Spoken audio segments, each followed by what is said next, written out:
show how to hitch your horse to the cart.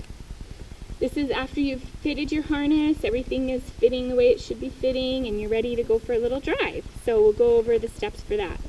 There is a certain order in which you always hitch a horse, any size horse, to any vehicle. And that is, number 1, attach the traces to the vehicle. Number 2, do up your breeching strap. Number 3, do up your overgirth.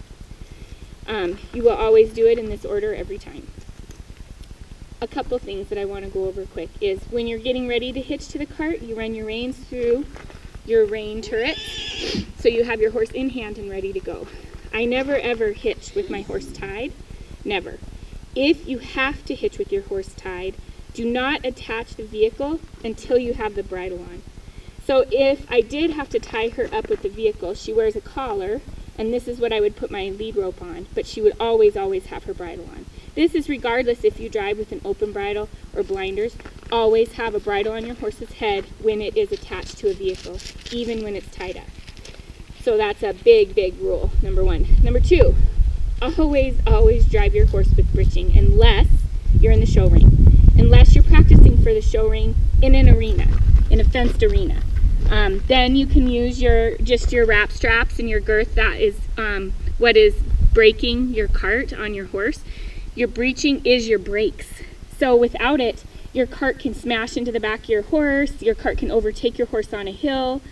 It's just very dangerous to drive without breeching. I do not recommend it for any pleasure driving, any trail driving, anything. Always have breeching. In the show ring, some people use thimbles, and those attach to the harness, to the saddle, and then to the end of the shaft. And those act as a little bit of a braking system, but they're really only good on very level ground, like in a groomed arena, and for showing for short term. Another thing is when you're driving a long time and you're putting in some miles, only having your wrap straps and having this all tight on your horse will make them very sore. It can make them sore on their shoulders, it can make them sore on their back, and it can give them some girth galls. Even if you have padding, it can still girth gall them. So if you are pleasure driving, trail driving, any of those things, it's just a good idea to have breeching on your harness. I feel like a broken record in that I'm always saying that, and I say it on my blog all the time, but I feel very strongly about this. My grandma was in a cart accident, and it was because she did not have breeching. A little dog, a dash hound actually, came out and was barking underneath her horse and nipping at its legs, and the horse jumped forward, and when she said, "Whoa," the horse was very well trained, and she stopped right now, and the cart didn't, and smashed into the back of her. And she thought it was the dog getting her, and she took off in a bucking fit, and the cart tipped over, and my grandma thought, anyway, it would have been avoided had she had breeching, because the breeching would have braked the cart, it would not have smashed into her, and they could have taken care of the dog and went on with their drive. Instead, my grandma never drove again. So I'm just very passionate about this. Please put breeching on. Sorry to be a broken record, but all right, so we're going to start with the harnessing. So first, I'm going to run my reins through my rein turrets.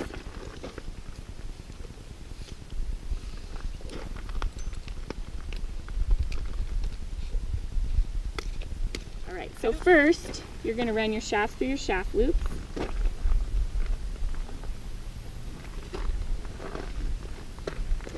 Then, like I said, your next step is traces.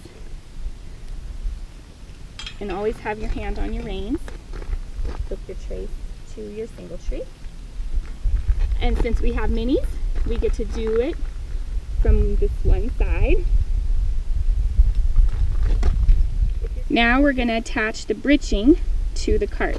As you can see, this is my old footman's loop, but clearly here's my breeching and here's my footman's loop. So that was not working well for us. I did drive her that way for about a year before I was able to get my sliding footman's loops. These are from Patty's Ponies Place.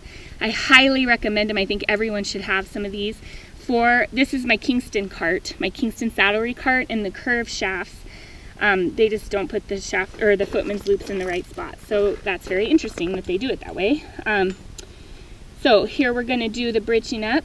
So you'll have the breeching is going to, here's your traces. The breeching is going to be behind your traces. And then you're going to run that through your footman's loop. And then I wrap in front of my footman's loop. I have beta hold back straps, and so I find if I tuck it under, if you have leather, you can tuck it back under and it will hold it fast like this. If your buckle breaks, this isn't gonna come loose. But I find that with the beta, because it's kind of sticky, it hangs it up, and then the breeching gets too tight or it loosens, and it drives me crazy. So I just go around 2 times, and then here's your traces, here's your holdback strap. So you're going to buckle in front of your traces, like that. So when I do up the other side, that's going to tighten up my breeching. I'll bring my lines on this side, and I'm just doing the same thing on this side. You want one hand, like so, between your horse and your breeching.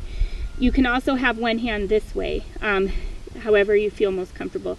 I like a little bit more room, but beware, the looser your breeching is, the more it will slap into them when you go over a bump, or you go down a hill, you do anything kind of bumpy, that breeching is going to smack into them. So adjust it accordingly so that you don't have any of that bouncing and banging around. Now the last step, and this is the one, then will be hitched to the vehicle, is to attach your overgirth.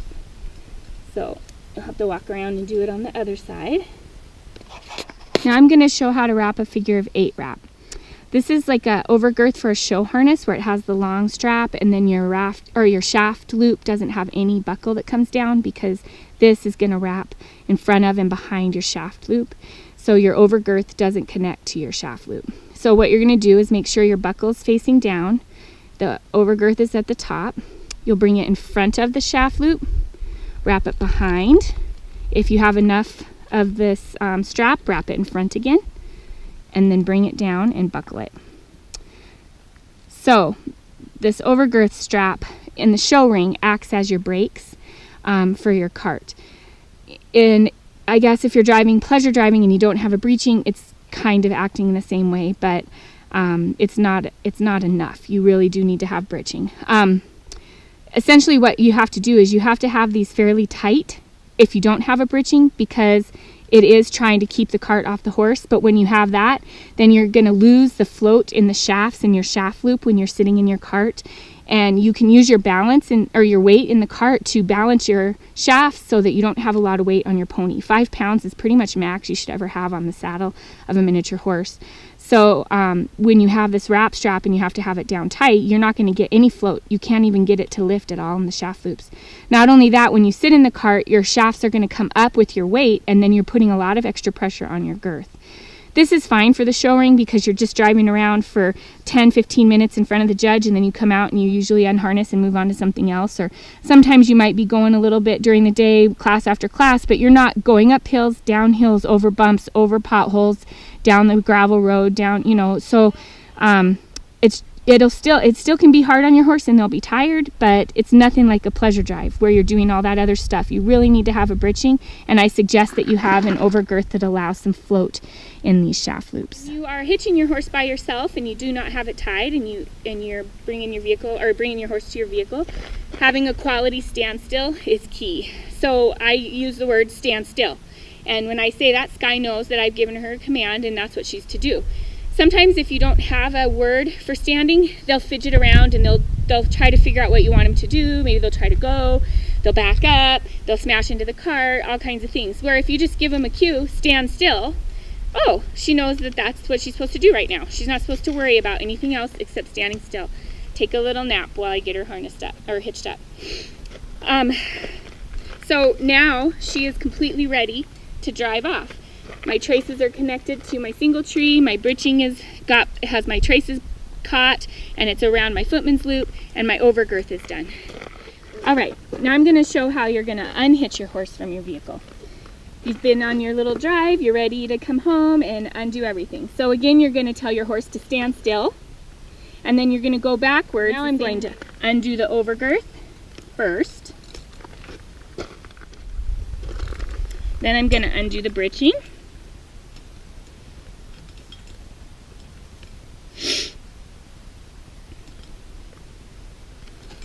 I always just run my turn back strap back through the buckle, like so. Undo it on this side, and then you'll undo the traces. Have your reins on your hand, and then you just remove your vehicle. And then I just tip mine up. You don't want to store your cart with the shafts on the ground is it will cause the shafts to warp. Wood or metal shafts will warp or bend if you store them with the shafts down on the ground. So it's important to always store them up in the air. So I store my cart in my garage. I have a piece of cardboard on the ground. I tip my cart back, shafts up in the air. That's the proper way to store it. So hopefully you've enjoyed this video and it's answered some questions you may have had. If it brings up any new questions, feel free to ask them in the comments or shoot me an email and I'll be happy to answer them. Thanks for watching.